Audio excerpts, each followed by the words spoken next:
Hey guys, welcome back to the channel. In today's video, I'm going to show you how to level up fast in Subway Surfer City. Now, if you want to level up quickly, the main thing you need to focus on is scoring as many points as possible in every run. The higher your score, the more experience you earn, so your goal is to survive longer and build big multipliers. One of the best ways to do this is by upgrading your score multiplier.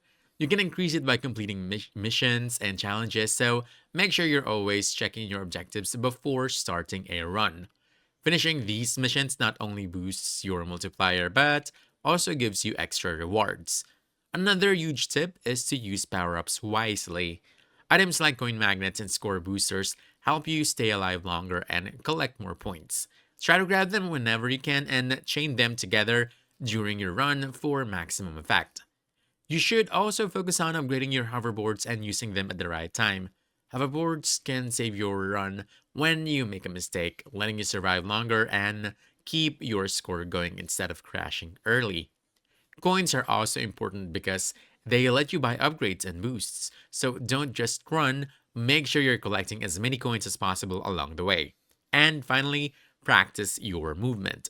The better you get at dodging trains and obstacles, the longer your runs will last, and that directly translates into faster leveling. So if you consistently complete missions, use power ups smartly, and survive longer runs, you'll level up way faster in no time. That's about it. If you found this helpful, don't forget to hit that like button, subscribe for more quick guides, and I'll see you in the next one. Thanks,